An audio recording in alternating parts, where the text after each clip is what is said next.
pledge of allegiance to the flag of the United States of America and to the republic for which it stands, one nation, under God, indivisible, with liberty and justice for all.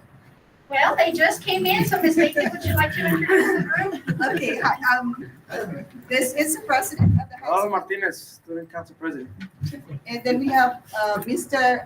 Aaron Dallas, the vice president, and the secretary. Victor Portia. Yeah, and then the freshman representative, and then the sophomore representative, Ms. Riley. Do you want to tell them a little bit about the group, what they do?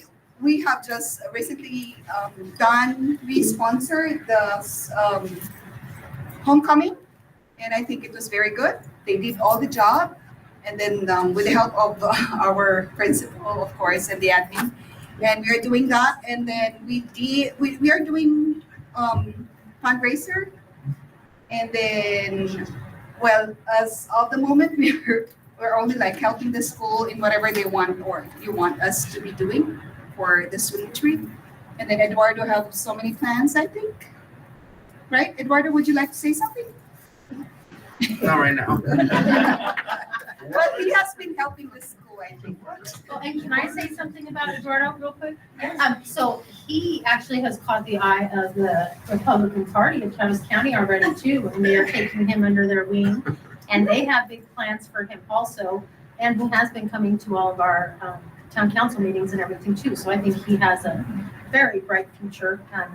He stays on the path. The Republican Party of Travis County has already decided that he is something, and they're taking him under his wing, or their wing. Yes, he is definitely something. But he caught their eye, and they like him. So. I noticed that last week when we were at the town council meeting, he walked in, but I don't know if I just thought, I wonder what Eduardo has to say. But I think that's great, Eduardo. I think that's great. I'm proud of you. And everybody else here too. So thank you. Now you guys, Ms. Lady, y'all don't have to stay. You're welcome to stay, but if you notice the paw prints in front of the school, that's the handiwork of Eduardo, literally and physically. So he's taken that upon himself to reinstate some school pride. So thank you for that, Eduardo. You're welcome. Appreciate it. It has plenty of other ideas. It does. Good work. he does. The only thing is that I think he's like me. He has the idea and he wants to execute it immediately. Eduardo. But he's doing good. Thank you. Thank you. Guys, thank you. Yeah, y'all can go. You're welcome to stay. You don't have to. Thank you. We'll go. Sorry for being late. Blame our coach. Sorry. Bye, guys.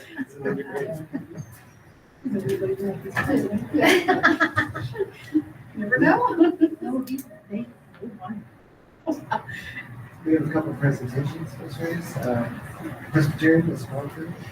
Yes, and we went ahead and put them, right after public comment, but we can go ahead and start with this. So, members of the board, good evening, and everybody here. So, I want to take this moment to introduce. We have two ladies here, Ms. Karen Carlton and Pastor Suzanne Santella. I always have a hard time saying her last name, but anyways, they do have a short presentation for us. As you know, the Presbyterian Church here in Hagerman, they are closing their doors, and they would like to propose. I'll let you have the floor.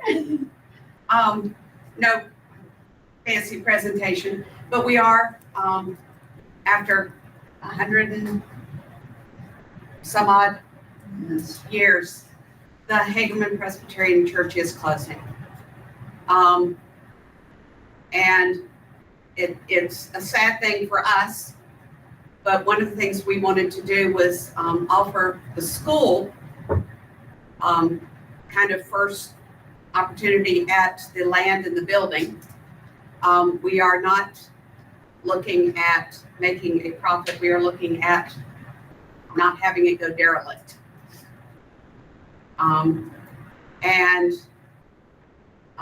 We've always had a close relationship with the school in various and sundry ways, and we just wanted to make that available to y'all. We are not asking for, we're asking for enough money to make it a legal deal.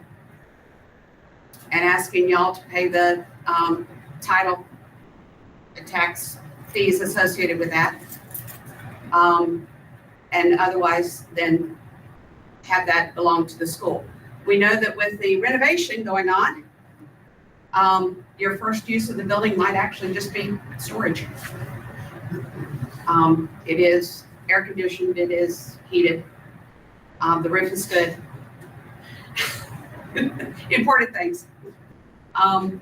Then thereafter, as you see fit, there would be no restrictions or anything that we would put on it. We just don't want to see it go derelict. Any questions? We're all able to sell everything at the sale? We were not able to sell everything. We did have a sale for all the stuff that was in the church. The Ag Youth helped us move stuff around, and the proceeds of that sale went to the Ag Youth. There's still some stuff in there that did not get sold, some of which may end up having to, we're still trying to get rid of some of it. But if y'all want the building, before y'all take it over, it will be empty. So and of course, we are not, you're not taking action tonight. However, these are just a few of the steps that we need to do if we decide to move forward. So the first thing that we would need to do is to pass a resolution formally accepting the property. Step number 2, we will need to approve the real property donation agreement, which will also need approval from the church leaders and then, of course, from the board. So this will be created with the assistance of our legal counsel.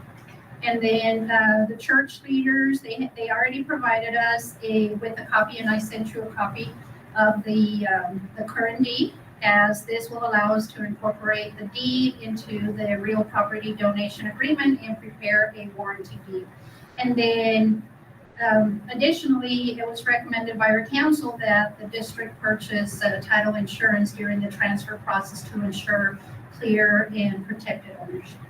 Okay, so I can pursue with these steps, and then we will have everything ready if you decide that this is something that you want to do. Any questions?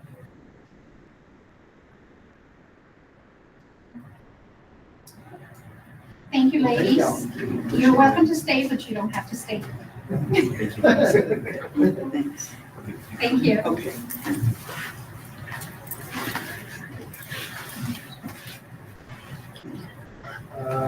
The next item is the decorator, a small presentation. They are going to do a brief presentation, and basically, I believe we have JL from Decker, and I believe we have Noah Pierce from Bohannon, Houston, and Victor.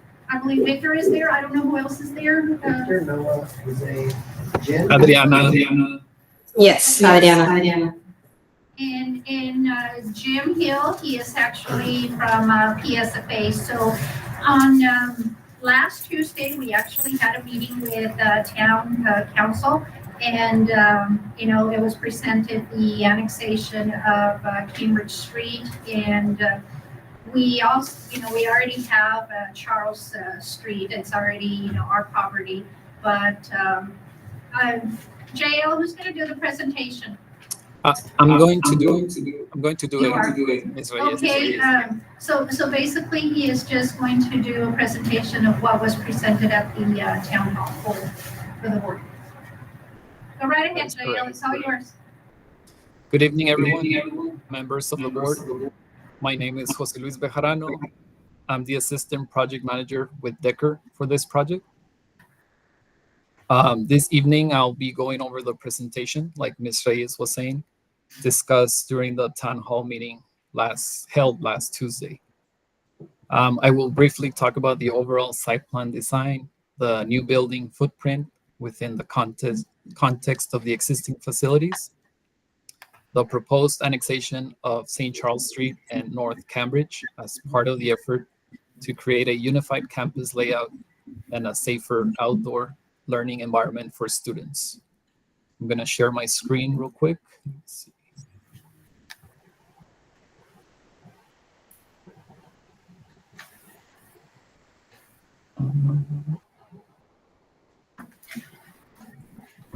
Here it is.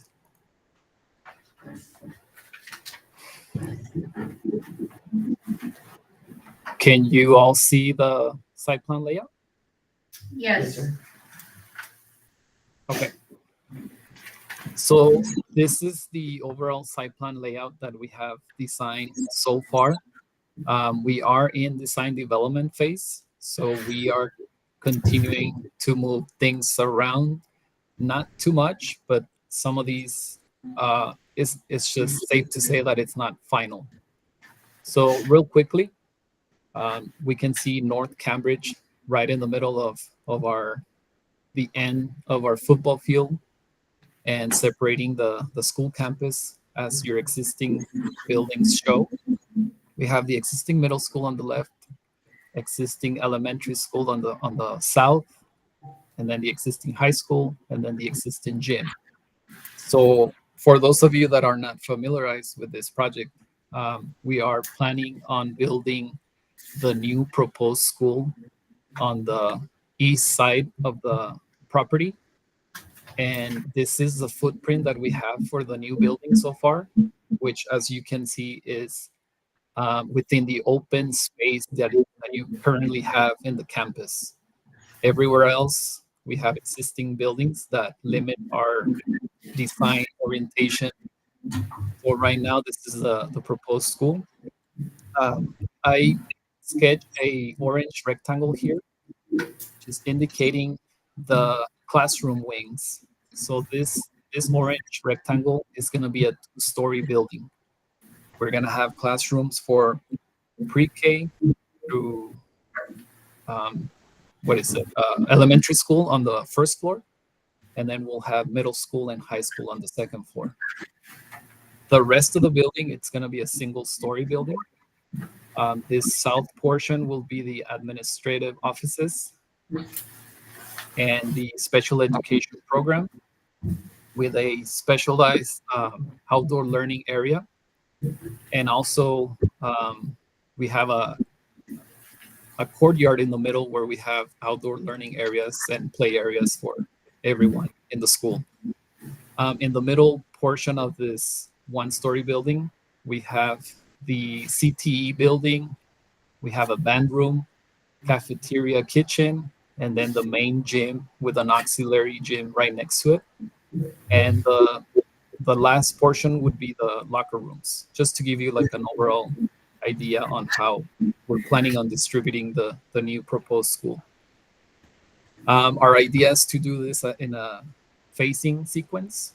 So the first phase would be to construct the new building. Once we have the new building, students will move into the new building, and then we'll start phase 2, which is demolishing all the existing buildings so we can prepare the site for the play areas, the play field, the basketball courts, parking lot on the north, a student parking lot on the west. And real quickly, the parent drop-off entry will be from Oxford Avenue, and they're gonna come in through here, going down this loop, and then this is a 2-lane drop-off zone. So parents can park here, drop off students, and then the other parents that are ready to leave, they can take the second lane and exit again back to Oxford Avenue. For the buses, we're gonna use St. Charles Street, which is on the northern side, and the buses are gonna come in through Oxford Avenue, through Charles Street. Over here on the far east, we're gonna have parking lot, and this is the bus drop-off area where they can loop back around St. Charles Street, or some of them can park in the existing bus facility. But the intention is to separate parent drop-off and bus drop-off, so we have easy access to both of those drop-off zones. Okay. Let me go back to another file.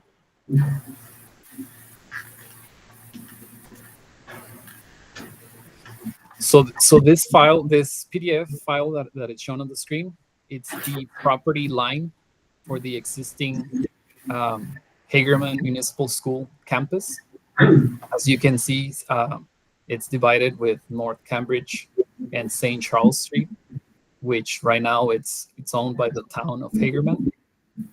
And when we met with them last week,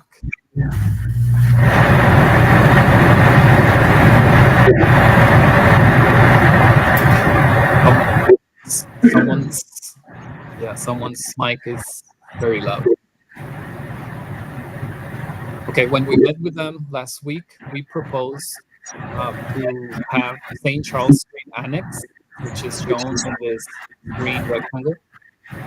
And then we show them North Cambridge Avenue to be annexed to Hagerman Municipal Schools, which is shown in this blue rectangle. So we can have a unified campus. And during the town hall presentation, the council agreed to move forward with the vacation of St. Charles Street and North Cambridge Avenue with the condition that St. Charles Street be memorialized through a conditional use memorandum of understanding between the town of Hagerman and Hagerman Municipal Schools. The town requested that the MOU include a documented permission process for the town of Hagerman to have use of St. Charles Street to navigate from North Oxford Avenue back to North Cambridge Avenue. So the condition basically would be to have St. Charles Street open 24/7 for the town of Hagerman so they can access back to North Cambridge Avenue.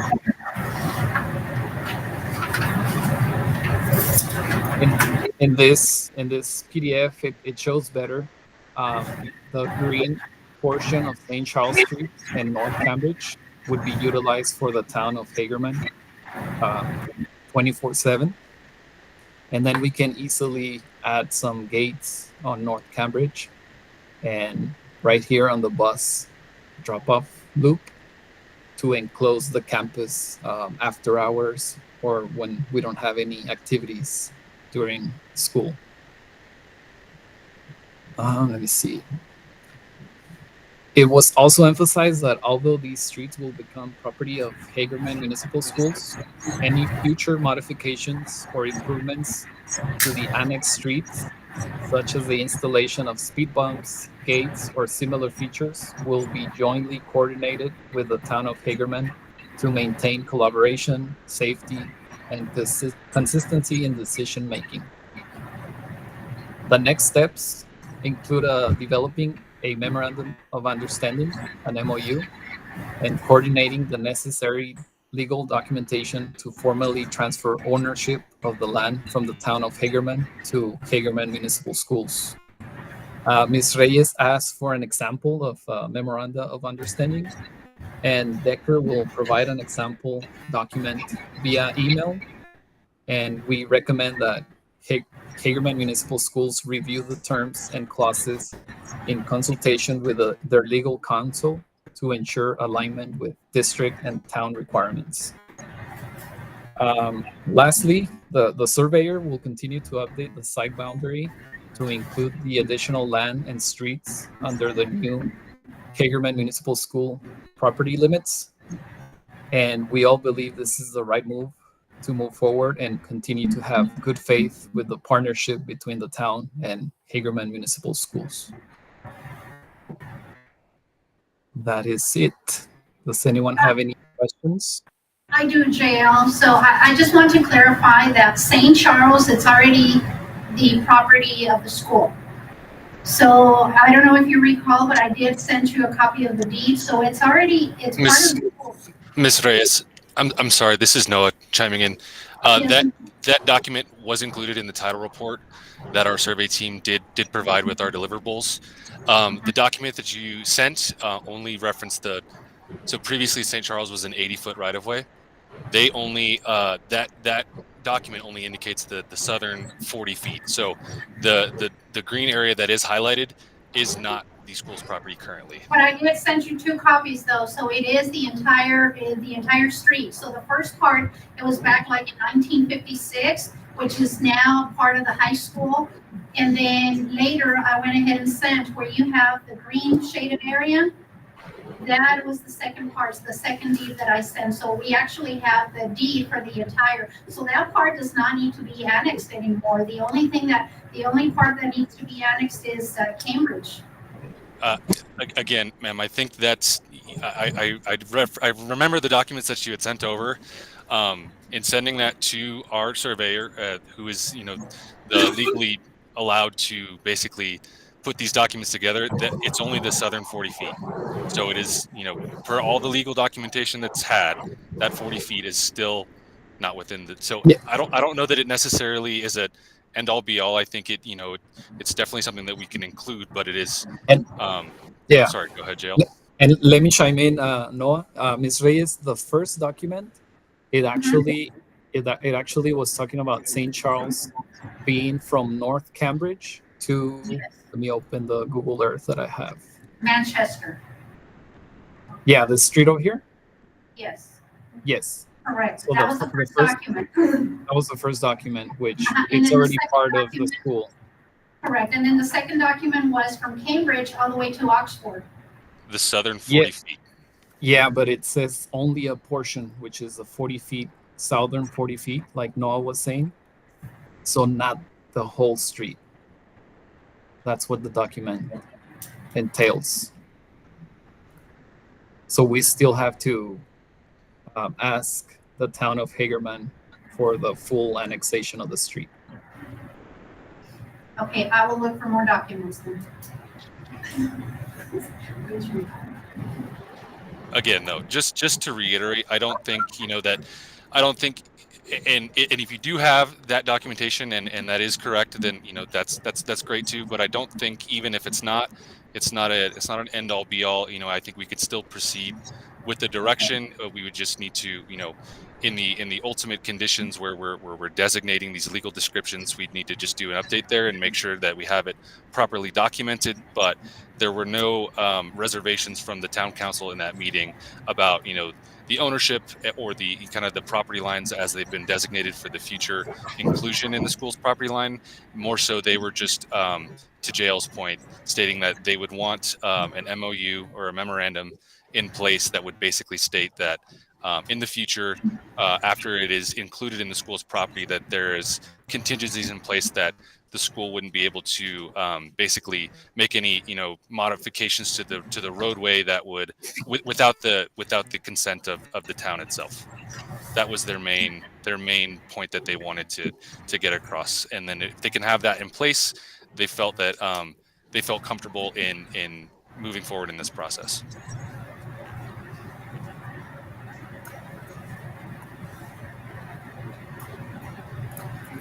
That is correct. Does anyone else have any questions?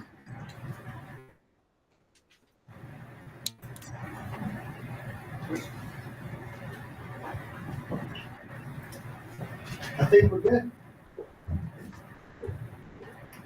Okay. Thank you, record team. Thank you, everyone. Thank you. Noah, Thank you, Ms. Reyes. Thank you.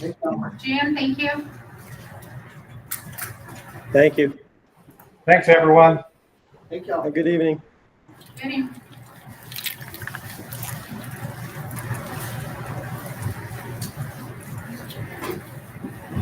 Next time in the approval agenda.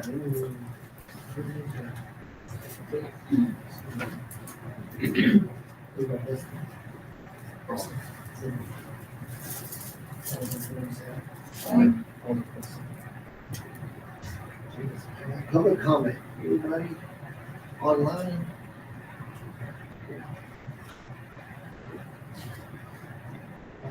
Ms. Jones. I guess you see my little laundry list of budget adjustments. And kind of what brought this on was EDD doesn't like my restricted expenses. They used to have an analyst who basically allowed you to put restricted expenses if you have unforeseen expenses. Well, they don't like that anymore, so I am moving that line out and I'm just kind of shoring it up where the rest of the budget is short. A lot of professional development,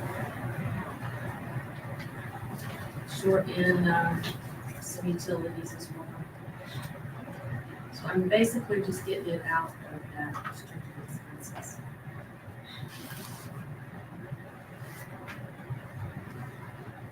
And then out of school time, I'm moving money. I thought it was going to be our people for salaries, but it's not. It's a contracted service for some tutoring.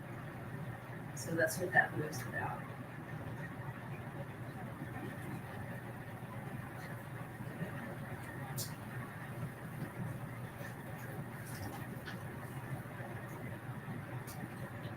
I've been working with, well, I haven't seen the auditor yet, but basically he set up a portal for me to submit documents to him.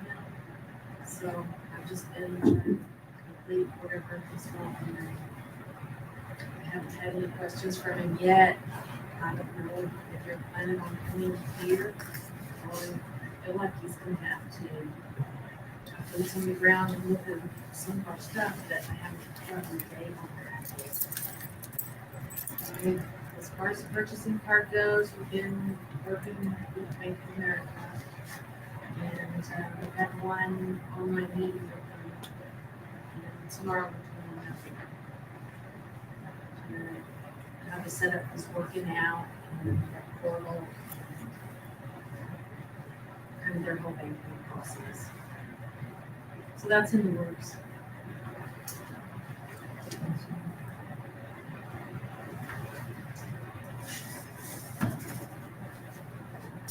I guess that's about all we've been doing.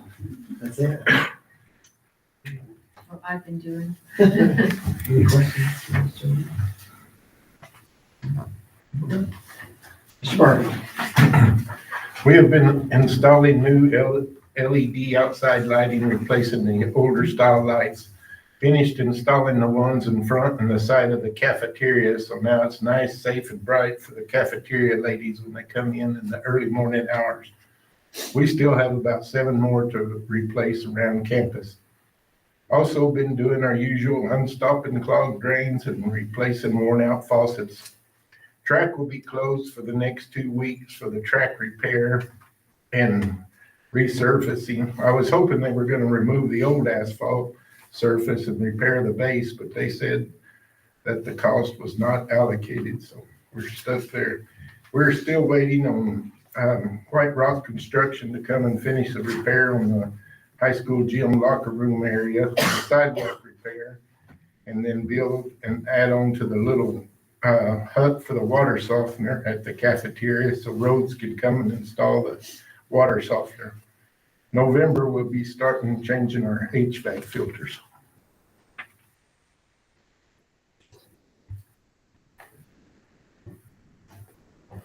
Do you have a timeline on when White Rock's coming to finish any of it, or? They just keep stalling. They said, we'll get there next week, and then they don't show up, so. Hopefully they will in the next week or two.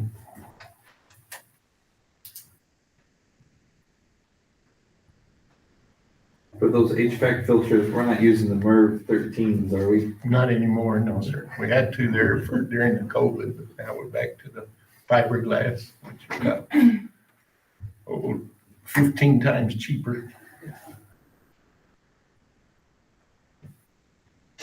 Plus, these units aren't really designed for those MERV 13s, and it makes it pretty hard on them.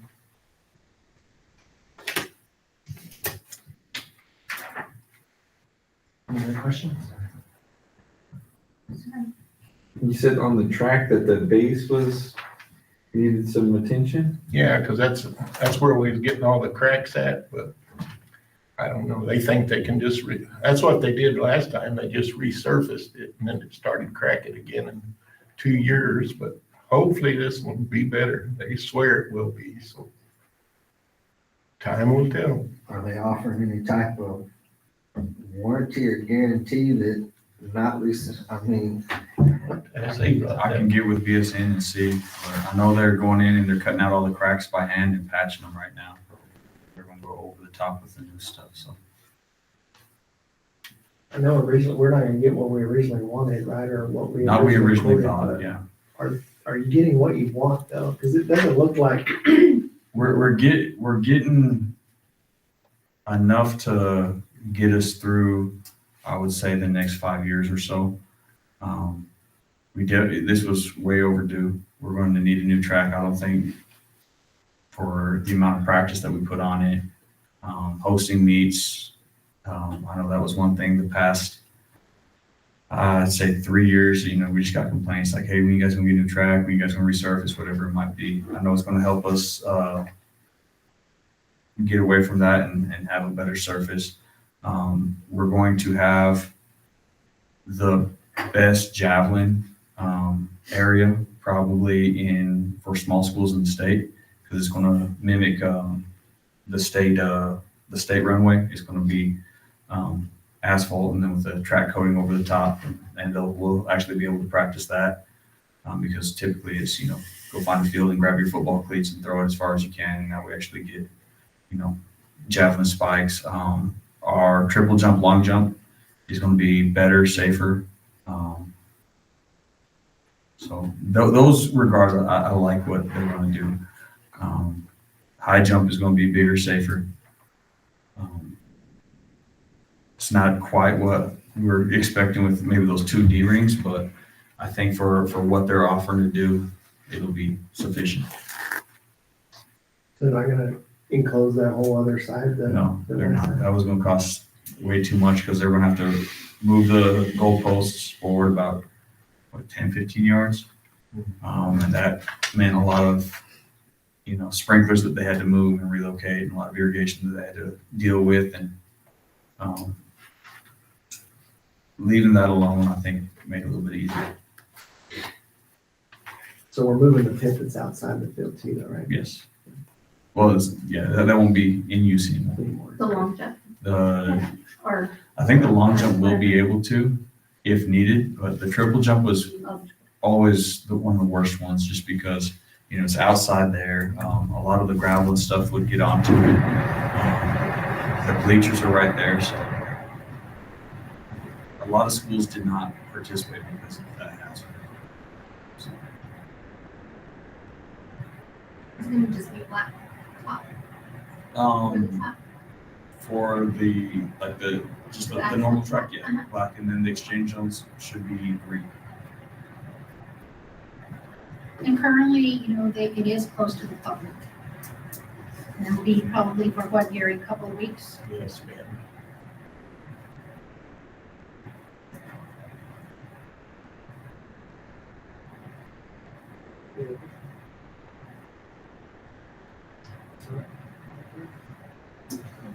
Made it through homecoming. September, October was pretty good. We had one serious arrest citation issued out. Other than that, keep them on.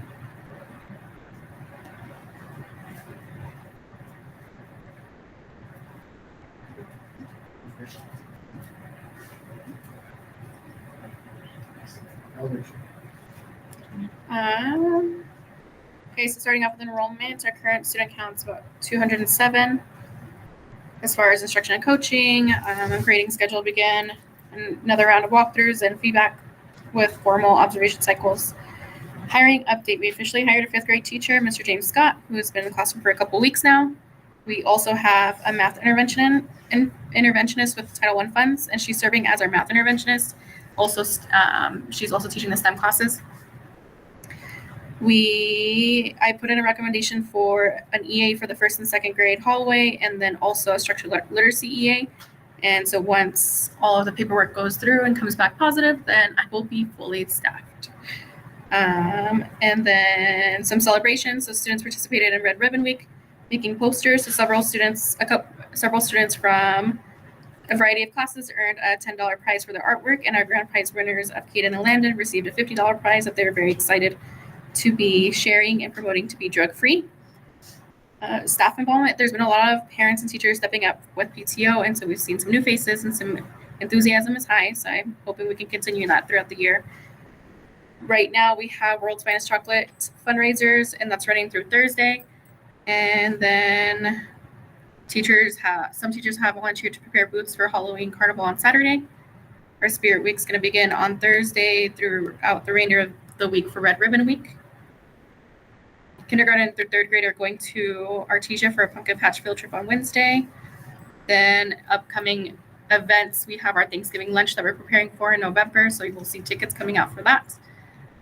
As far as parents and community engagement, pre-K held a pastries with parents where it was a big success. We saw lots of a big family turnout. And they're also planning a pre-K fall carnival October 30th featuring pumpkin picking games, activities for families and the pre-K students. And that is about it. Any questions? Concerns? Questions? Thank you. Oh, I did. Sorry. Well, thank you.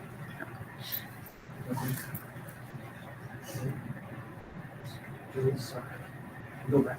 Oh, okay. Backward. Threw me off. I'll just skip around. All right, it's no big work. Anyway, the crazy world of special education, we got, there's basically one thing to report. We got 77 kiddos with an IEP at the school. That doesn't include our handful of gifted kids and a handful of 504 kids. And, every 40th day, we're basically audited. Because Daniel Sanchez works super hard, we've got zero errors from that. Because we did a bunch of kind of proactive work to make sure that we kind of keep the pet and the OSE happy. That's the main thing, because it's hard to, I don't know what kind of data they're extracting, but it's every kind of chaotic thing you can think of. And so we had, that came out perfect. Other than that, I'm going to the SPED Law Conference. Well, I'm going to leave tomorrow. It's Wednesday and Thursday, and all of us come up there and shake our heads for a couple of days and just think, oh my goodness, why did I ever not stay retired? That kind of thing. It's really a great deal, though. Out of Walsh Gallegos puts it on, and it's super helpful districts. I know that all the REC schools are going as well. And then other than that, the week after, we got the SPED directors meeting with the REC, which is a great resource. Other than that, it's just business as usual. Everyone working hard and trying their best. So. Questions or anything? Any questions? Matter of fact, this was, I think, the first day, speaking of on Monday, that we ever had an IEP for a kid who actually checked out on the exact same day we had the meeting. And I thought to myself, man, this is really a Monday. How does that happen? And then I realized I'm so glad I don't work at Hobbs schools after our meeting in the afternoon, because they're messed up too. But anyway, we're going to talk bad about these little districts. So, thank you. Yes, sir. Thank you. Okay, I come with handouts today, just because it's a lot of information to share, and if I have to rattle these many numbers off, it might not make that much sense. First thing, we'll start off talking about enrollment and attendance. Our enrollment hasn't changed a whole lot. We lost a 6th grader but gained a 7th grader, so we're still at 84 in the middle school. High school, we're down a freshman. We gained a freshman, but apparently my number was off, so when I counted again, we're at 13 with freshmen. We lost a sophomore, and then we have the same numbers for juniors and seniors, so we're at 85 in the high school, 169 total. The paperwork that I handed out talks about our attendance data for the first 9 weeks and up and through Thursday, I think. If you look on there, the first 2 pages are spreadsheets that we do daily here that calculate how many absences plus our daily average attendance and our weekly average attendance by the month, and then some highlights from that. Our daily average attendance percentage for the first quarter is 96.359. August, we were averaging 96.84, September 96.06, and October to date is 95.99. Class with the lowest average is our ninth grade class, which is also our smallest class. It doesn't take very many of them to be gone to really impact that number quickly. Seniors have the best attendance overall. We've had 7 weeks with at least one class maintaining 100% attendance for the week. The week with the lowest attendance, it's going to shock everybody, it was Fair Week. Week with the highest average daily attendance was Homecoming Week. So, some data if you're into that. I've been working on the attendance plan for middle school and high school. Some other important information comes from the other 2 pages of that, just some pages from that process. Last year at the high school, we had a chronic absentee rate of 3.95%, which was down from 26.1 the year before, which is some big improvement. Our target goal for 25-26 is 2.97. Middle school, we got some work to do. In 23-24, the chronic absenteeism rate was 15.38. Last year, we improved it to 13.89. Our goal this year is 10.42 or less. For academic achievement in progress, we did hand out report cards last week. I had parent-teacher conferences and had staff available Thursday and Friday. Any report cards that weren't picked up have been prepared to be mailed home. Honor rolls have been posted, also some cool data from there. For the middle school, 55 students or 65% of our kids in this building made A, B, or A honor roll. In 6th grade, 50% were on the AB honor roll and 31% were on the AB honor roll, with 81% of the 6th graders being on one of the 2, which is pretty impressive. 7th grade, 55% on the AB and 6% on all A's. And then with 61% of the 7th graders making the honor roll. And in 8th grade, 32% made the AB and 24% made all A's, 56% of the 8th graders on an honor roll. High school data, not as impressive, but we still had 21% of the high school population on one of the honor rolls, 12 students grade 9-12 on AB, and 6 students on the all A's. And we can only hope that those numbers will improve as the year goes on. Still, middle school students are having the opportunity to participate in the IXL vocabulary bowl. It's a national contest. It's something that they work on through their IXL program that they already are using for supplemental and for additional instruction here at school. And then we continue to see success with the students while using the subject.com learning platform for credit recovery. For assessment and testing, 10th graders took the PSAT on Thursday.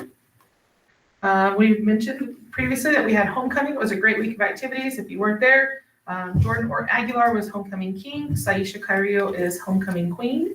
We had a great dance. Mr. Parker DJ'd after the game. We had a lot of kids, grades 6 through 12, show up for the dance, and a few Lake Arthur kids even came by.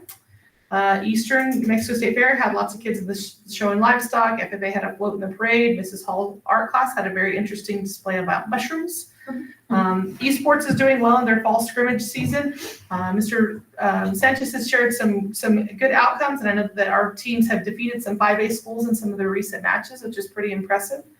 And then we had Dr. Arsenio Romero, former education secretary with the New Mexico PED here 2 weeks ago to present an informational talk to all of our secondary students on Title IX and some other key issues. I had hosted a forum for parents that was very lightly attended on the 24th of September, and I'm looking forward to the next opportunity to engage with parents on Wednesday, December 10th. So as far as staff professional development, myself and the math teachers are going to go to the high quality instructional materials training hosted by the PED in Roswell next Tuesday. Ms. Flores, the middle school gifted and high school secondary gifted teacher, is going to the training for gifted education in Albuquerque the end of this week. And staff members are working on various trainings, engaging with our CES site coach and our by your side coaches, hopefully with the goal of improving their craft and pedagogical approaches in the classroom. Behavior and discipline and school culture, we're still continue to work on reinforcing capturing kids' hearts protocols, refining daily procedures to ensure safety, and making sure that our school is a positive place to learn. So for facilities, resource, and technology updates, Mr. Sanchez did have information about the optional device insurance policy that parents can purchase on their own. It's not required, but it would help minimize any out-of-pocket cost for damage, loss, replacement of school-issued devices. We handed out this information sheet during parent-teacher conferences, and a lot of parents were very excited to get that information because for $30, they can, for a calendar year, they have their devices protected against unlimited claims, whereas a screen, I think, is $75 if you have to replace that out of pocket. Some other upcoming events and important dates. We're gonna have our first 9 weeks honor roll awards assembly on Wednesday afternoon at 1 p.m. in the high school gym. Next week, we're gonna celebrate Red Ribbon Week. We have dress up days planned. We kind of collaborated, middle school student council and elementary collaborated on some things. They have some dress up days planned for that. And then on Wednesday, the 29th, someone from La Casa Mental Health will be here to present some information to our 5th, 6th, 7th, and 8th graders on staying drug-free and making healthy choices about that. Celebrations, recognitions, middle school students of the month, student of the month for September was Andrew Manns, and staff member of the month for the middle school was Claudia Martinez. At the high school, student of the month was Luke Gray, and staff member of the month was Coach Rodriguez. And looking ahead, we have welcomed Mr. Frank Paul, our new high school math teacher, and I stand for any questions. I realize that's a lot of information. Question? Thank you. Thank you. Are you our partner on any additional things? So October 1, we hosted our CCRB rep, Justin Makem. He is our new representative that kind of oversees the Career and College Readiness Bureau for our region. Never seen a CCRB rep come and do site visits, so it's kind of interesting. I didn't know what to expect. But Ms. Reyes and I met with him that day, and then I kind of gave him a tour around our campus showing different types of CTE classes that follow suit that the CCRB is funding. And then I took him to see Ms. Dunn, and they kind of talked. He is also our PSAT and SAT coordinator for the state. And so they were able to have some good conversations about that as they geared up for the PSAT last week. Other than that, it's been a busy year so far. Next week, I'll be hopping on a Zoom call to start our CLNA process, which is our local needs assessment that focuses on what our region's going to fund, what our state's going to fund, and what our district's going to fund through the Perkins and Next Gen funding. And so this is kind of the first part of looking at data. This will probably be the first year that our school district will see data since Ms. Reyes has stepped up as superintendent. I've kind of helped her out with the CT side of things, so it's going to be exciting to see where we're at. The last few years, we've kind of been looking at some data that hasn't portrayed the most perfect picture of what we're really offering here. And so it's going to be really exciting to see the changes and the growth that our CT programs have seen. Moving forward, at the award assembly for secondary and elementary, the FFA chapter will be presenting kind of some information about the bond. So if you guys are there, they'll be giving little speeches and kind of talking about what the bond has for them, kind of promoting, making sure we're educating the public about it as a community service project and a civic for our chapter as well. Trying to think, I don't think there's not too much more going on. The Presbyterian Church graciously did donate any proceeds they have. They're still selling things. If you guys are looking for anything that, who knows what they still got in there. They've had a lot of amazing little knickknacks that they graciously donated and have been either delivering money to Ms. Reyes, or she brought me an envelope, so I'm going to lock that up here in a little bit. But they've really taken care of us. I guess back in the ancient day, the ag program went over there and dug the basement out for them. They were telling me stories about this, and I was like, whew. So they've been really good about taking care of the community, and so we've been trying to take care of them and helping them out in all aspects. But for that, I kind of stand for questions, anything like that. So You say that this is going to project future funds we get. Now, are we projecting like out for here or projecting for when we get the new building? How far out are they projecting? So the CLNA process is a 2-year process. So when Ms. Reyes and I kind of first learned about this, they did not require us that year to complete the full process. And so this will be the first year our school district has completed the full CLNA. It's a 30-page document of all the data. So our completers, our concentrators, and our active students who are taking either ag classes, business classes, cybersecurity, going to Lake Arthur and taking the educational rising, any of these types of CT classes. And so This will be the first year. I'm actually predicting our funding line is going to go up after this year, because this will be the first year we'll actually be able to prove that we have completers, have taken a class freshman year, sophomore year, junior year, and they've completed all the programs of study their senior year. And so I'm really excited to see what the data is going to look like. I've been working with some other people around the state that do this, and they were in the same position before, and they've kind of just being able to see what the funding lines they're at. We're kind of at the baseline. Now we're going to be that next step ahead, hopefully. And so there'll be some forums. I know January, they'll have the big CTE leadership conference in Albuquerque that will be required by all districts to attend. And then they'll have region meetings, which typically region meetings, they'll start sending stuff out and inviting school board members, inviting local members, community members, businesses, and kind of seeing what's our region looking at. And so our region is from Roswell all the way to Hobbs, Carlsbad, Loving, Eunice. There's about 20 of us in our region in this area, so.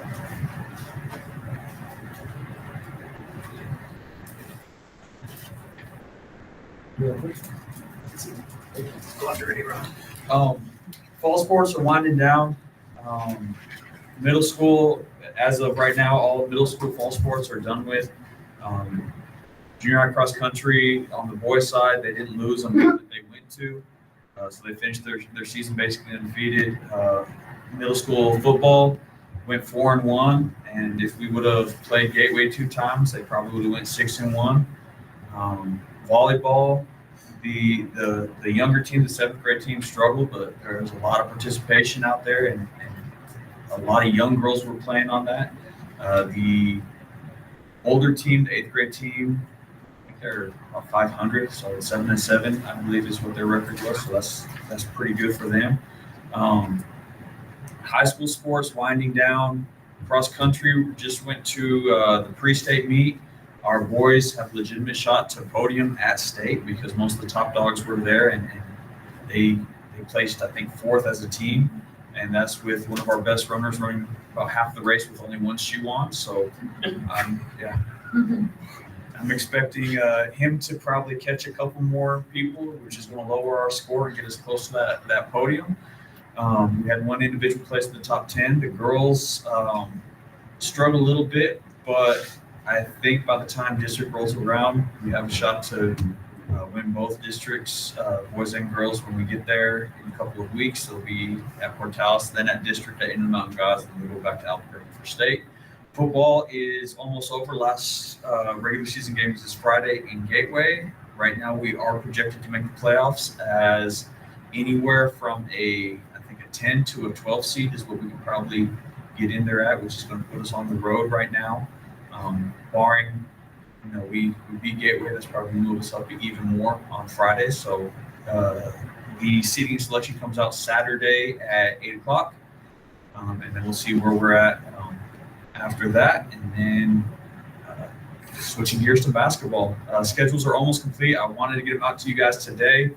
I'm waiting on a couple of schools to confirm times so I don't put out like a 4 o'clock time. And I know it's usually up in the air anyways, but I just want to try to get everything as accurate as possible and wait on Lake Arthur to add a couple of games at the middle school level. High school is pretty much complete, just waiting on some JV boys games to be confirmed as well to try to get us at full loads for everyone. Cheer just did a stunt camp. They stunted at the football game on Friday night, if you guys were there to watch.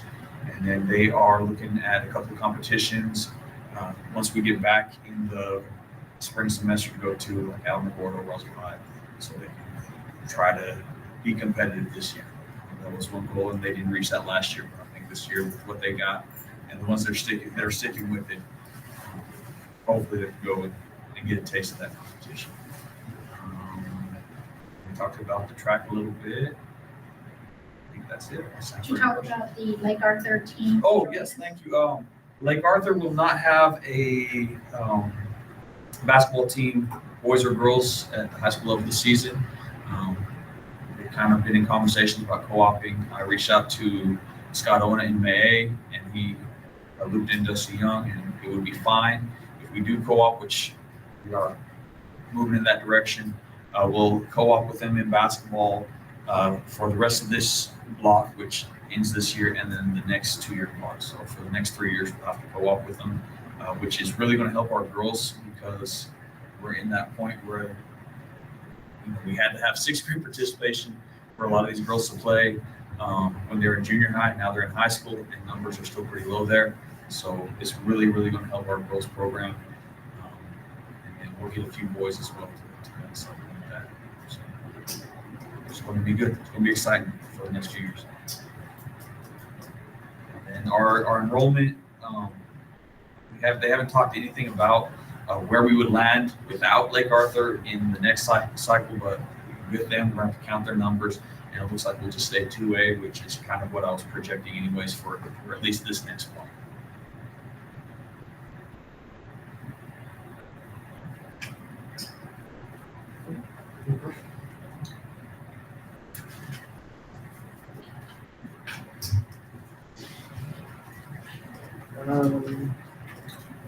Next item is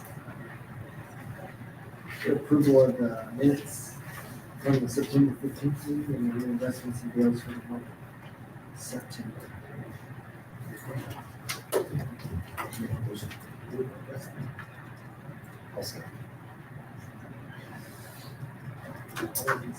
favor say aye. All those opposed? New business, budget adjustments, any more questions? I make the motion to approve the budget adjustments. All those in favor say aye. All those opposed? Next item is amendment of policy J3431. Okay, so this is a continuation from last month. So J3431, and this is actually it deals with student interrogation, searches, arrest, and basically what this is, it's an acknowledgement concerning the use of student property. So before I go into this one here, I would like to just let you know that I did some research in regards to back in the last meeting, we discussed about the drug searches. And then, anyway, so basically, and I invited Rochelle to be able to talk a little bit. So in essence, yes, we can, and we do have a policy for this, and it's actually policy J3411. I also sent you a copy of that. And if I didn't send it to you, then I will send it to you. So this is the use of dogs in drug searches. So the school district, we are authorized to use the dogs whose reliability and accuracy for sniffing and detecting any illegal or unauthorized substances and objects has been, established. So there's a few things that need to, so the policy, it pretty much tells you what we can do and what we cannot do. But I invited, Officer Bateman, so she can just tell us a little bit about the dogs and what they do and what they can sniff and what they cannot. Okay. Yeah, so the ability of the dogs that law enforcement would be bringing in, so since they legalized marijuana, we don't have a dog, but any law enforcement agency that has a dog in the state of New Mexico has had to retire those dogs that can detect marijuana. So they've been retired. So currently law enforcement dogs only detect harder drugs like fentanyl, heroin, methamphetamine, that sort of stuff. So I have not heard of or know of any major drug problem like that. Now, I'm not saying that some kids wouldn't have fentanyl or cocaine or something like that here. So then in that case, it would be beneficial. But as far as if our purpose is to bring in the dogs because we're concerned about marijuana use, vapes and stuff like that, the dogs will not detect that. They will be of no use for that purpose. So it would probably just be for show, but then there's benefits and then there's consequences. I mean, we cannot run the dogs on the kids, we can only run them on the lockers and all that sort of stuff. So we can bring the dogs in for show. They will check the lockers, but they will go right past any marijuana, THC, vapes, anything like that. They will not detect at all. So Amen. unless they find fentanyl, heroin, methamphetamine, cocaine, those sorts of things, that's all the dogs will detect. That is correct, and that's exactly because I've been in contact with our legal counsel, and that was exactly what they did say, that we can bring the dogs here. However, we cannot be having these like every 2 weeks or every month, because there's been other districts that have actually, they had litigation issues because they were just doing them, every so often. But we can do this randomly. We cannot do this. They cannot go into the classrooms and sniff the kids. They cannot go and sniff any backpacks. They can go and sniff lockers. And if there's reasonable suspicion, then yes, we could have a backpack, but not everybody's backpack. Well, and not to interrupt you, but on that same topic, so one of the things too is when we do this, there is certain rules and policies that you guys have, and then there's criminal law. So there's a fine line. So when we're coming in as law enforcement officers and we are bringing law enforcement dogs, then if we do find anything, it will be at that point taken into law enforcement hands, which means that we would have to hold something, get a search warrant, because I don't have the right to go get in somebody's locker. If we detect narcotics, because basically everything a dog can detect is a felony level, then we couldn't do it on probable cause. We'd have to get search warrants at that point. So say we bring in a dog, say it hits, the dog's not gonna tell us what it's hitting, it just will hit. At that point, if we had the dog, based on the dog hitting on that, we could have probable cause to petition for a search warrant at that point to get into that locker, but we wouldn't have the right to actually access that locker where you guys would. But if you guys open that locker, then you tamper our criminal investigation. So we would have to establish prior to doing something like this, decide how we want to handle it if it comes about, whether it's going to be administrative or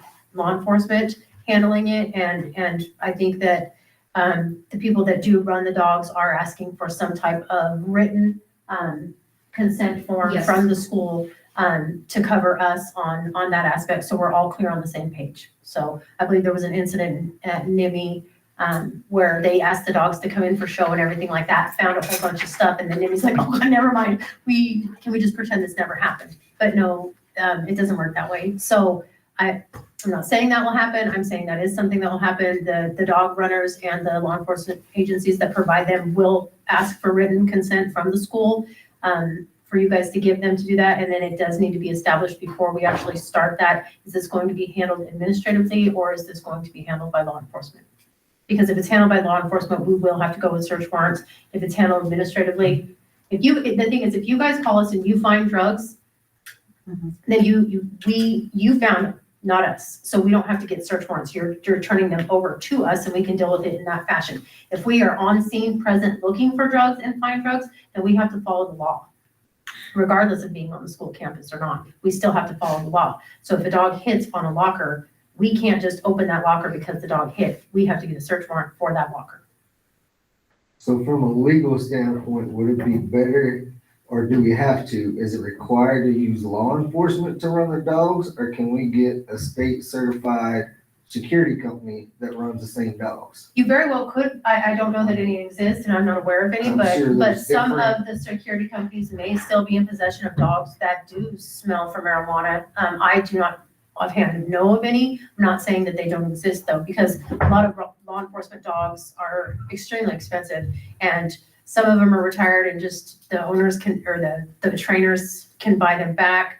Some may have been donated because they couldn't do anything with them. So I'm not saying that they don't exist anymore, but in the law enforcement world, they don't. So not in New Mexico.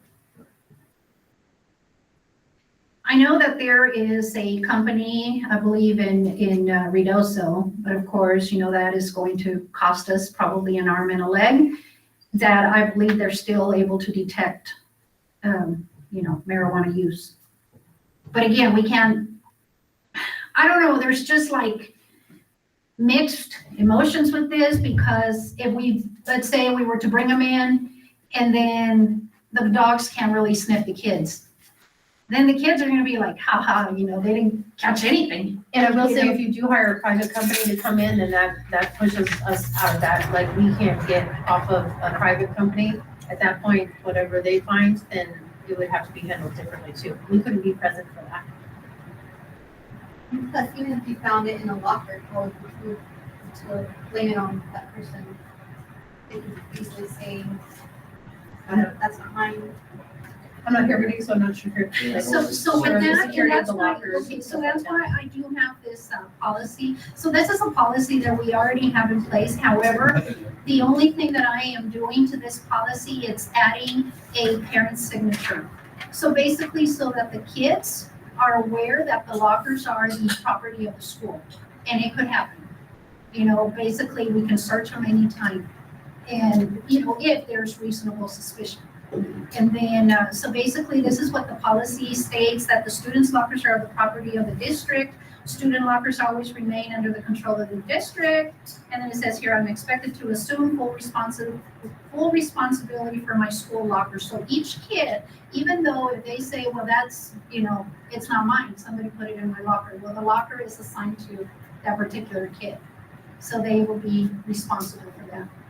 And does this address anything with the vehicles that they bring on to? So this one in particular does not, but we do have on the, I believe it's on the student handbook, it talks about the vehicles. This one only talks about the lockers itself. So basically, we had, you know, like the student name, the date, the locker number, but then we didn't have the parent's signature. So this is something that the parents, you know, I believe that they need to be aware that this could happen, and in that way we can just have it in place, and if it's ever needed. I do believe that the kids need to have this copy and they need to sign it at the beginning of the year, so this is a good time, Cody, to be able to send it home, and then, you know, for the parents to be able to sign it and put it in the kids' file. If, you know, if it's approved by you, just in case we do need something like this. Now, I will look for another one, see if, the NMSBA policies, there's thousands of policies in there, and it's so hard to find them all, you know, at once. So I will find another one for the vehicles. Now, the vehicles, because they are part of the although it belongs to the student, the vehicle is parked in our parking lot, so that If makes they it. choose to park here. Yeah, really, some Because of we them have some park. that are parking off campus. Correct. And walking. So therefore, you know, if there's reasonable suspicion, we can also be able to search them. So are we having an issue with this, or who is requesting this? Who is requesting dogs? I've had some parents who have requested, you know, that if we could have the dogs. But the vehicle thing wouldn't affect them anyways, because the dogs can't be here while kids are in session, right? So their vehicles wouldn't be. No, the dogs can be here. No, The they kids are can in be here while the session. kids are in They session, can't- they just can't go in the classrooms with the kids. Oh, Yeah. So we could run dogs on cars, and you know, and honestly, if we ran a dog on a car and a hit on a car, we could seize the car for a search warrant and tow it. I mean, it would If y'all be, did it. if we did it, yes. Yes, but again, marijuana is not illegal in the state of New Mexico, but if they bring it on school campus, it is, but again, it's illegal in the state of New Mexico. So the law, the district attorney and all that stuff, if we're talking about marijuana, JPO, nobody takes it seriously. Nobody takes it seriously. Underage? I'm sorry? I said even if they're underage. Even if they're underage. It's not even a statute for underage. The It's only- outside of the school property. Unless it's posted, and that's why Ms. Reyes had put up the signs and everything like that, unless it's posted, then we can get them for bringing it onto a drug-free zone. But that's what we're having to go off of, is a drug-free zone. When they legalized marijuana, they forgot about the kids. So you know, when we submit those to JPO, Nothing happens to them. Literally, nothing happens to the kids. Absolutely nothing happens to them. I don't mind having students sign that we're, you know, the lockers are ours and stuff. My question is do you want me to take the locker back from the students when they or their parents refuse to sign it? Well, they can't have backpacks, so. Well, they can't have backpacks, they refuse to sign the locker, so we're kind of setting ourselves up to have a mess of some sort. I don't know, that's my question, like. Myself, I have nowhere to put my stuff, that's why I didn't bring it. Well, and they haven't brought, the backpack thing is really pretty negligible. We don't see a whole lot. They've all got a computer bag now, and so the computer bags have become a substitute for the backpack. But you can't put as much stuff in it, and nobody's tripped and fallen on the computer bag yet. It's much easier to search. Yeah, they're easy to look in. They hold something that belongs to us, so Oops. we haven't had anybody, Yeah. Sorry, this weight fell out. Do we allow students to lock their locker if they choose to lock their They bring their own. with their own combination? Some of them don't, though. They don't even. Majority of them don't. Middle school kids can't open a combination locker, and so High school kids. I spend more time. I do have a pair of bolt cutters that I keep in my office for that very purpose. Or they'll bring one with a key and they lose their key, and then I still have to cut the lock. And then one time we cut your daughter by mistake. Felt so bad. Yeah, about 60 years is the average. About 6, 7. Yeah, 6, 7. So again, with this policy, we already have it in place. The only thing that I'm doing is adding just a parent's signature so that the parents are aware too. Instead of just having the students sign this, then the parents are also aware of this. And if we ever need it, we already have this in place. Kids are bound to make mistakes. And what I worry about is that the police force does come in, they find something, legal actions taken, that kid's future is ruined. They wanted to go to the Army, they no longer can. I understand that, right? They get a felony, they can't go into the service. If they, as a juvenile, the juvenile system is a joke. A juvenile. Yes, they want to go in the military, they look at the criminal record. Anywhere else, they don't. So to jeopardize, because everybody makes mistakes. I was one of those dumb kids. I made mistakes. So, but I mean, if this policy is already in place that dogs can come on, and the only thing you're adding is a signature page for the parents to acknowledge that dogs can come on. I mean, the policy is already in place. As long as, of course, as long as we abide with the policy, and we need to make sure that we are not doing this all the time.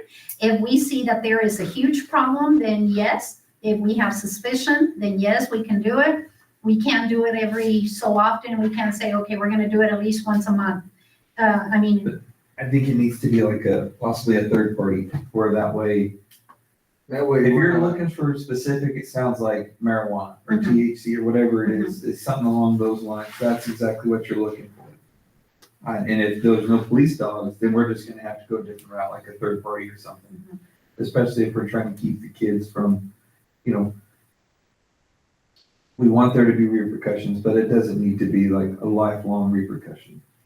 Well, and just understand, you bring a third party with that drug dog and they find stuff, our involvement is minimal to that. Because It's it's about, administrative for you. yeah, it's about the way they find it. So, I mean, the thing is, if we were seeing fentanyl, like if we had concerns for fentanyl or something like that, I would absolutely be like, yes, we need to bring in the dogs.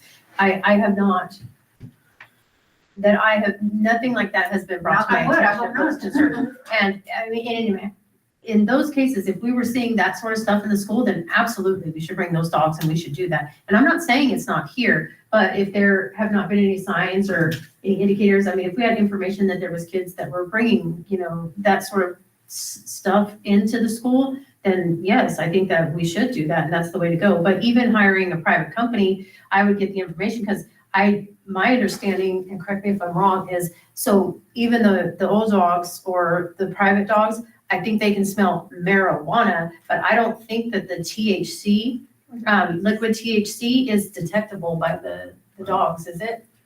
It's very faint. Yeah, I've asked a few people about it and they don't think that the dogs pick up on, like, if you had like a THC vape, the dog is not gonna hit on that, but it'll hit on a joint, a bag of marijuana, whatever. And I think kids, they are still smoking that too. We definitely still are seeing that, but they do primarily, like for school and stuff like that, bring the little THC vapes. So I'm not even sure, and you have to ask that company. I'm not totally sure I can't speak for what their dogs are actually trained on, what they get on, but I would just make sure to clarify that too, of whether they can detect the THC, oil in the vapes and stuff like that, because my understanding from what I've been told is they cannot. So basically marijuana, they could come in and marijuana, and I'm assuming maybe other stuff, whatever their dogs are trained to do. You know, my only concern is that, of course, you know, they won't be able, we can't even take them into a classroom, not even, you know, let's say we were to bring them in here and then just do a walkthrough, we can't do that. If kids are in the room, you know, that's totally illegal. The only thing would be just the lockers, really. If there's suspicion. And I mean, I agree with what he was saying. I mean, I'd rather, I understand with y'all, it'd be minimum involvement, which wouldn't get the kids in a lot of troubles, which I was saying, it wouldn't ruin their future. If they just had Right. like some simple stuff, yes, but yeah. And I mean, granted, I agree, it's a hard way to learn a lesson, but we don't want something that's gonna follow them. But again, we wanna, if there is a problem, I mean, thankfully we haven't been called about nothing, then it's better to catch it sooner rather than later. Cause if we can't catch it in the school we have now, the big school is gonna get built, it will become an even bigger problem. I can tell you that we have had minimal instances, probably what, a couple this year? Maybe. I mean, compared to a couple of years ago, that it was on a daily basis and it was something, you know, that it was really difficult to tackle. But I think, you know, we've only had like a couple of incidents this year, which I think that's great. Do we want zero? Absolutely, but it's really difficult to I mean, cut it completely. and the kids would have signs, like if they were using like fentanyl at school and stuff like that, like, I don't know if any of you have dealt with anybody on fentanyl, but you Well, can here, I tell. can tell you this, your new school is more secure than what the school you sit on right now, because these kids can walk to their car, they can have people drop stuff off to them, they walk down the sidewalks. Most of you, the kids that were a problem, that are out of the view, just live right down the road. Everything was accessible. Everything's accessible at this school. The security here is like, you can get it. In the new school, you're boxed in. You have more eyes, you have more smells, and the hard stuff we're not seeing here. So what's going to be good about the new school is, you know, here our middle school kids go down this hallway and then they come and go down that hallway and then they go down this hallway, and our high school kids go down here, or they go to the commons, they go around there. For the most part, in that new school, it's One-way traffic. straight in. You know, And A-Rod and I have been looking at some things that we can get for the new school, and possibly offer grants that would eliminate some of that process for weapons and other detections through this new metal detecting system, which works off of AI and will search the bag. Teachers don't even have to be there. It runs off the AI and it alerts you if it sees something. And then you go and it shows that person and you walk to them. I think once we get the new school, I think it'll be wise to invest in purchasing some of the vaping detectors for the bathrooms. I think right now. Albuquerque showed me those, they're pretty Mhm. crazy. If vaping is our only problem and THC vapes are our only problem, we're blessed.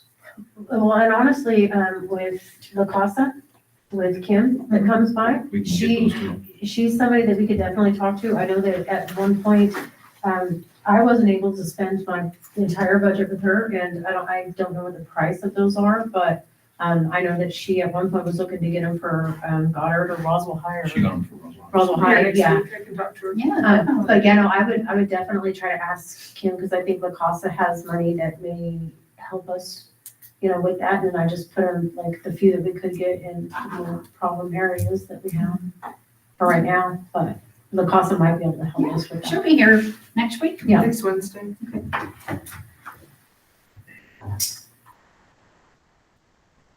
And you can remind her that we are like one of her only partners, so she should have plenty of money to spend on us. So this amendment's just to add a signature. To add a signature line, may I approach the bench? It doesn't affect any of this. Not at all, not at all. And basically, this is all we need, this is all I added, just the parent's signature, so this will go home. And at least, you know, the kids know, hey, the lockers belong to the school. Yeah, we talked about this last time, they should have decided this. Yes. First day of school. Correct. It's not that we are going to search, but we have. But at least we have the information, and just in case if it's needed, then. And we can just add it as a page to the actual handbook going moving forward after this year. Yeah, I mean, and this will be what I have to do is I have to submit it to the NMSBA, and then they update it. Any other questions regarding amendment? So this is signature. Just this one.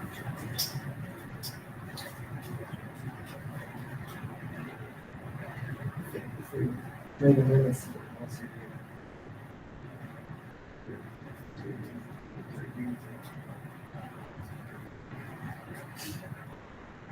I make the motion.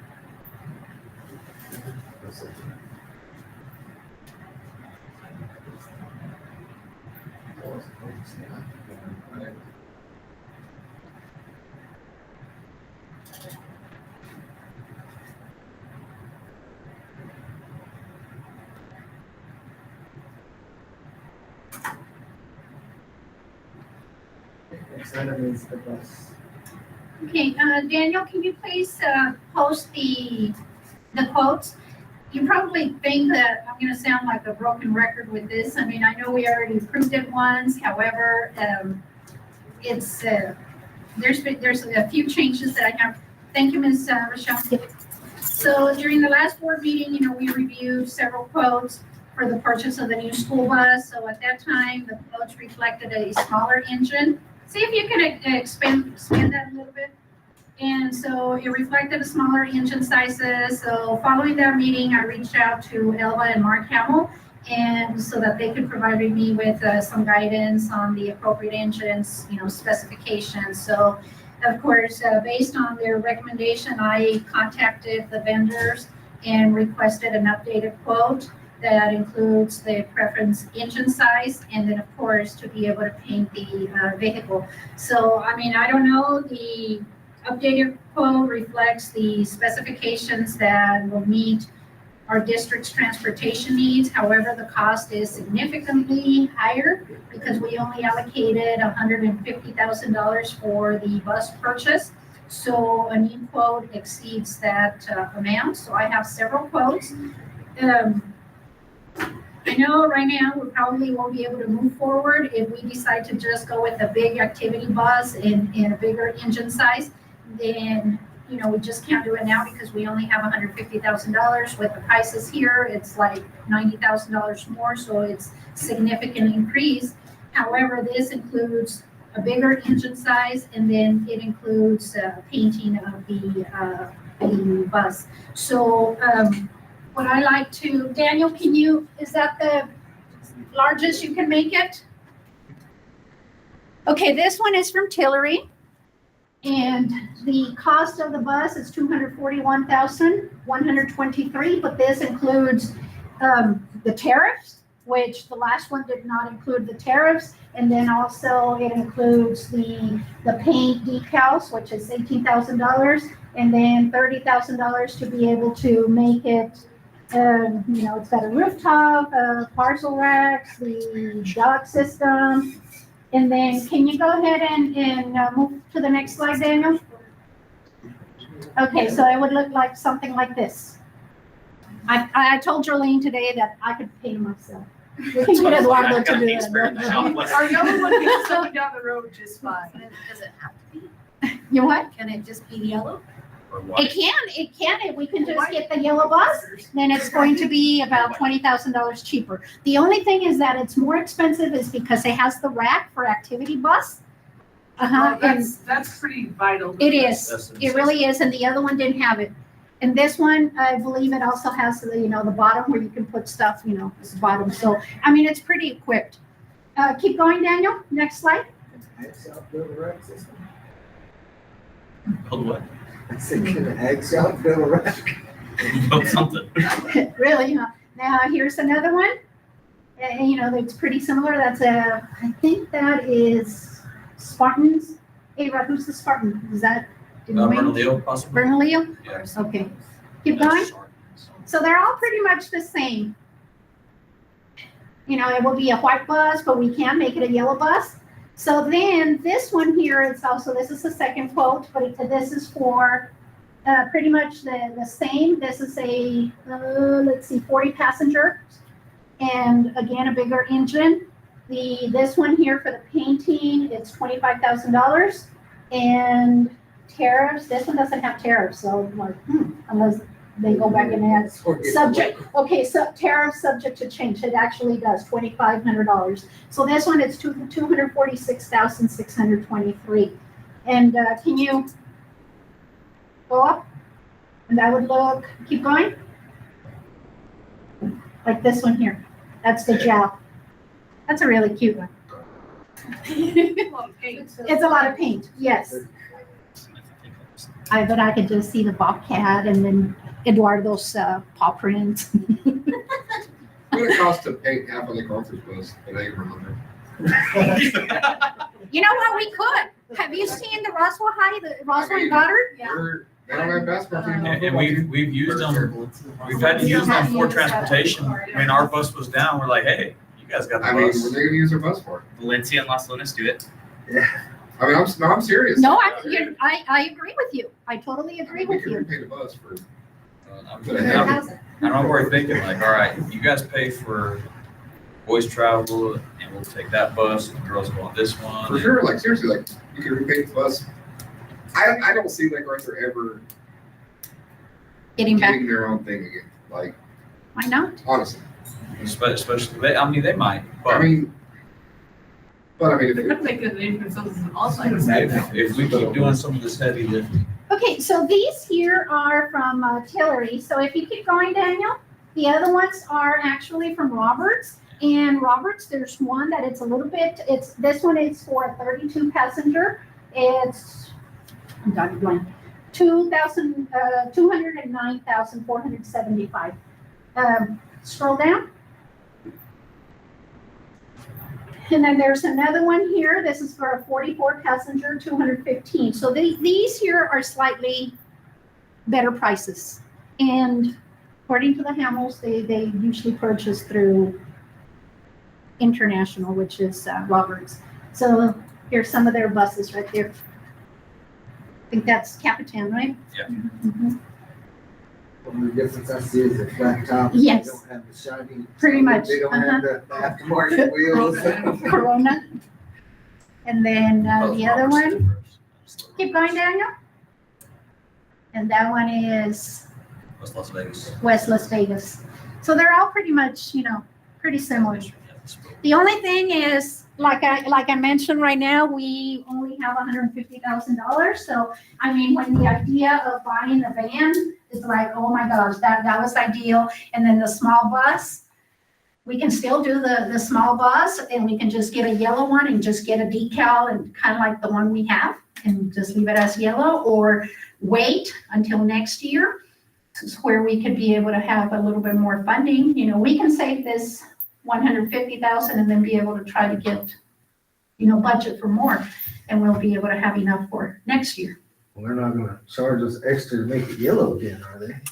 Right. Pink stripping. Probably not, because the yellow, that's really the color that they make them.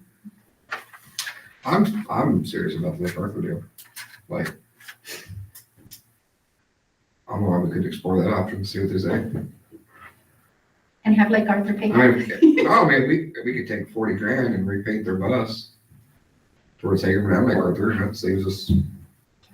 Problem is they still have activities. They have an activity bus, but you know what? The only thing is that their activity bus, I believe it's only like Yes, is it's it a 32 smaller. or Yeah, 44 it's smaller. passenger? It's very, very small. And when they let us borrow the bus, we had to get, I don't know if it was a couple of excursions that we had to send because we didn't, Yeah, that's fine. our kids didn't fit. But that's fine, because really what we needed, we need a smaller bus. That's what we need. Because sometimes, we do have kids that, it's like Parker's FFA kids, it's only a few kids, but. So on these quotes, Mhm. did they just automatically price it with the upgraded engine, or is that something we're requiring? We are not required, we can go with the other engine, but these here are more quality. I'm not an expert when it comes to all of this, by far, so that's why I contacted the Hamels. And Mark Hamill, he's pretty familiar with all of this, so he's like, no, this engine will be better, the other one will not last you as long. Are we trading anything? Or is there any No, trading value on no. him? The old one, my office, the one that I wanted to be my office, no. That one I did, like I was telling you last time, I did talk to Elva Hamill, and they do have some people that come from, I don't know if it's Honduras or Guatemala, and they're supposed to be here. The last time, it was about a couple of weeks ago that I talked to her again. She said they should be here soon. And they'll be purchasing that old bus. Our old bus? The old, the one that doesn't work. What is it, Gary, 2009? The shady TVs? Oh, the one that's down for the deaf system. Oh, that one, yes. I don't talk to one of those guys, and he said they're not interested in that bus because they like the ones with the engine up front. They don't want the engine back. At $6,000, delete the deaf system.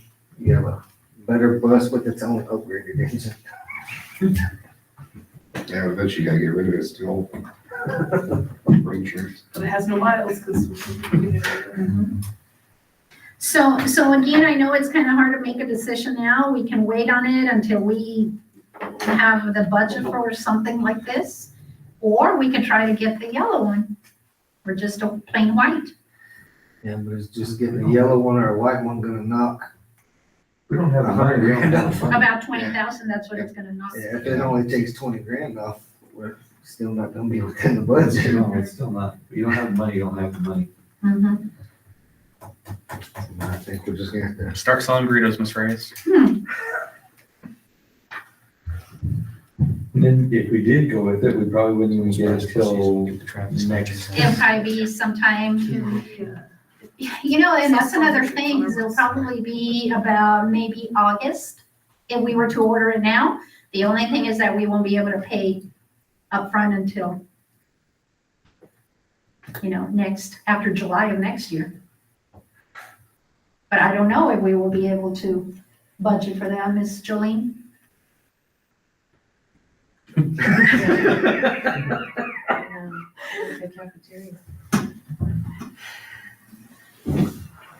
Yeah.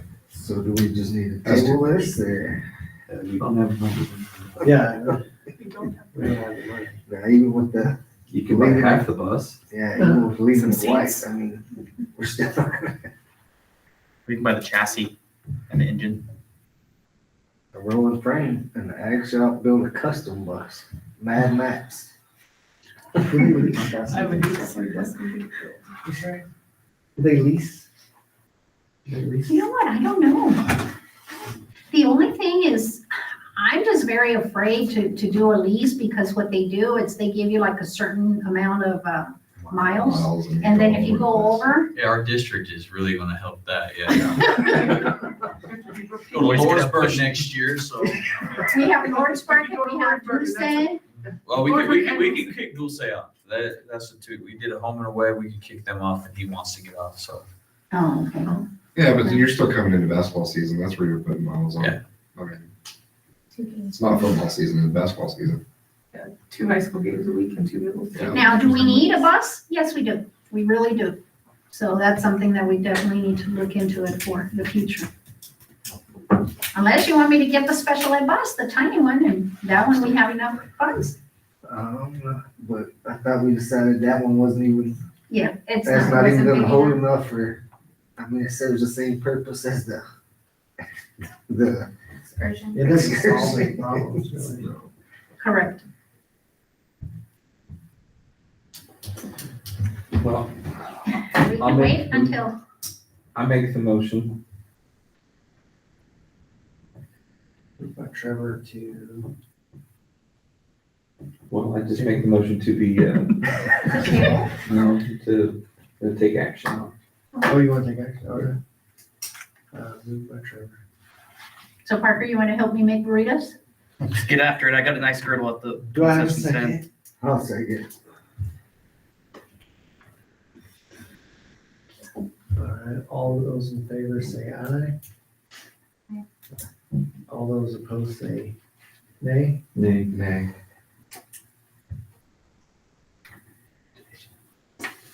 The nays have it. No bus, sorry. No buts. You don't get Someday. Yeah, will. You get that. So you're saying we have $150,000 freed up? We will save it until we can buy a bus. Burrito fund. Yeah, we should start setting funds aside for a bus purchase like that. I'm saying, cause next year, they're gonna add on another Oh, yeah, next year it's 60,000 to it, so. another 10 at least. And then you're gonna put a charging Can we use station out SB9 here. for buses? We can, so we might be able to do something next year with SB9, because their SB9 we're pretty, we're okay in that area. It might be closer than what you think. All right, superintendent report. Okay, I'll try to be brief. I know we've been here for a while. So Cody did mention a little bit about the attendance plan that we have to do. So I also have to do an attendance plan for the district. And actually, our attendance is really not bad at all. We have an overall absence rate of 5.5. So really, the state wants it to be less than 5, but really, it's really not bad at all. And our target for 25-26, and again, this is the district, it's 4.72%. I know that we can do this, and it's going to take everybody's help trying to get the kids in school. Then we do have the chronic absence rate. Cody did mention to you about the secondary, and actually this is the high school, which was 5.6, I believe. It was really, really good numbers. The middle school was like 13.6. Cody, do you have that? They have all that information. And then we have the elementary was like 14.85. So we definitely need to work at the elementary level right now. I mean, it has been an issue. And it has been an issue with some of the kids, just, some of the parents decided that they want to take their kids home and they just pull them out. I mean, it really hurts our attendance. So we definitely need to make sure we continue working at the elementary level. But overall, I want to reduce the chronic absence target. That would be 9.03. So each building, like Cody did say, they will create an action plan, which includes Tier 1 interventions. The Tier 1 interventions would be like, what is it that they do for all of the kids? Positive attendance incentives, parent communication campaigns, and we do that. I send out my newsletters, and I usually put things like that about attendance. I asked Cody to be able to send in her emails, to be able to send this information so parents are familiar. Then we need to do the same thing at the elementary. I know at the elementary level what they do, it's each teacher, they have like a poster and they have to spell perfect attendance. So each time all of the kids are in school, if they're all present, then they get a letter at the end of the, when they spell perfect attendance, then they get either icy pops or what is it that y'all are getting now, Tori? Yeah, I don't know. They're still working on their letters. They're still working on their letters, but at the elementary, we definitely need to continue working. So then we have the Tier 2, which are targeted interventions for students that are at risk and, risk of chronic absence. So we definitely need to do some mentoring, check-ins, attendance monitoring. And sometimes it's just a matter of calling the parent and say, hey, where's little Johnny? They need to be in school, and let them know. And, most of the time they will comply. And then, of course, the Tier 3 would be the intensive interventions. And these are students with high absent rates. For example, parents, they decided to take a vacation. There's then, we just need to make sure that we are providing interventions for those students. And then, of course, there's got to be data monitoring, and this is based on the 40-day intervals. Now, at the secondary, it's being monitored on a weekly basis, and I think that's great. And there's got to be responsibilities, so the kids need to be responsible about if they're not in school, they are not learning. So the next steps would be that each building, it is due October the 31st. They will submit their detailed attendance plan. And the plans, they need to be aligned with, the overall targets and strategies. So I don't see a problem with that. Moving forward, I do have, we do have to have a safety plan updated, and this is due December the 1st. So we do have a committee. It has been set up, and we will be meeting to update the plan accordingly. I will be attending the Safety Schools Summit in Albuquerque, and this will be November the 17th through the 19th. Okay, moving on, our standardized data for 24-25 has been released, and we will provide a presentation hopefully at the next meeting. Okay, next, just want to let you know that we have received a grant from the PY Foundation and from the Written and Read Foundation to continue providing professional development and mentoring to our new staff members. So each member has a one-on-one mentor, and the mentor coaches, the teachers, the mentees once per month. This was very effective last year, and we want to continue to offer this to our staff.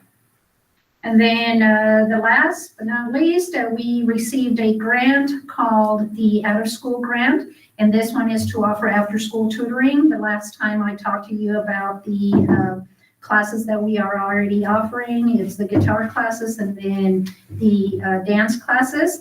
Then just recently, and right now I contracted a high dosage tutoring company called Book Nook.